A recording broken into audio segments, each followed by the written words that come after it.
जय हिंद, जोहार। कोल्हान यूनिवर्सिटी में जो अभी पीजी सेमेस्टर 3 की परीक्षा होने जा रही है, उसके लिए महत्वपूर्ण प्रश्न मैं बताने जा रहा हूं।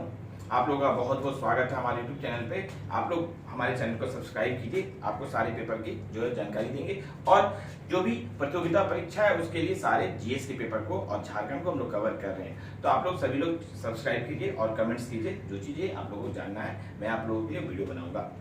आप लोगों का बहुत बहुत धन्यवाद करते हुए मैं आप लोगों को शुरू कर रहा हूं पीजी सेमेस्टर 3 कोल्हान यूनिवर्सिटी की जो परीक्षा होने जा रही है उसका हिस्ट्री का जो है, इतिहास विषय का जो है महत्वपूर्ण जो पेपर है CC11 पेपर का जो है प्रश्न जो आने की संभावना है। मैं कुछ ही प्रश्न को चर्चा करूंगा और उस प्रश्न से आपको सारे प्रश्न आ जाने चाहिए। इसके अलावा भी आप लोग अपने सेफ्टी के लिए कुछ प्रश्नों पर ध्यान दीजिएगा। आप लोगों को जो मैं प्रश्न बता रहा हूं, आप लोगों का आपको जैसा पैटर्न होगा उसके हिसाब से 10 जो है प्रश्न जो है आपको ऑब्जेक्टिव रहेंगे 10 नंबर के, जो कि आपको ऑब्जेक्टिव या फिल इन द ब्लैंक्स या ट्रू फॉल्स में आ सकते हैं या 4 ऑप्शन में आ जा सकते हैं।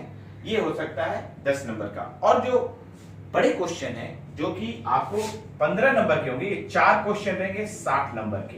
तो ये आपका पैटर्न रहेगा। तो 4 क्वेश्चन आपको लॉन्ग लिखना है।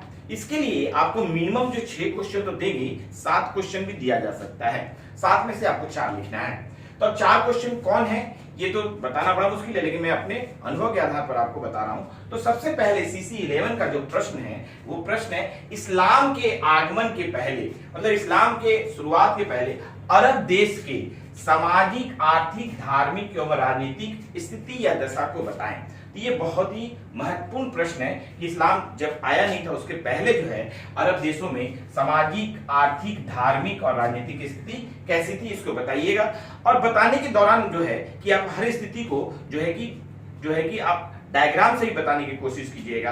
आप जो है कोई मैप भी दे दीजिएगा उस क्षेत्रों का, मानचित्र भी दे दीजिएगा, तो आपको नंबर बहुत ही अच्छे आएंगे। 70% से आसानी से 80% तक आ सकते हैं। तो आप जो है इन प्रश्नों का जो है मुख्यतः जो है 15 नंबर के प्रश्न का आंसर जो है कम से कम आप 500 शब्दों में देंगे तो अच्छा रहेगा। तो ये जो है 500 शब्दों में दें, मैप दें, आप डायग्राम बनाएं तो आपका मार्क्स बहुत आएगा।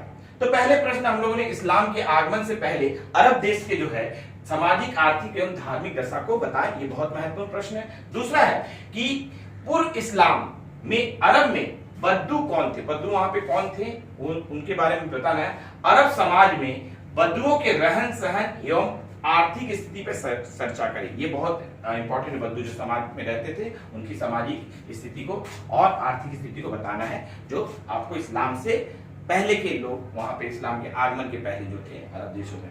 फिर तीसरा जो प्रश्न है, हजरत मोहम्मद जब आए उनकी जीवनी पूरा बताना है हजरत मोहम्मद की, और उनकी शिक्षा को बताना है, उनके उपदेश और सिद्धांत को बताना है। तो ये हजरत मोहम्मद के बारे में भी आपको ये प्रश्न आएगा ही।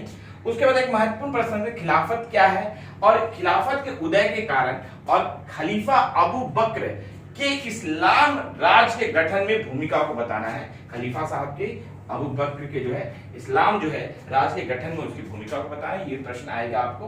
फिर उम्मयद राजवंश के उदय के कारण को बताएं और इसके पतन के कारण को भी बताएं।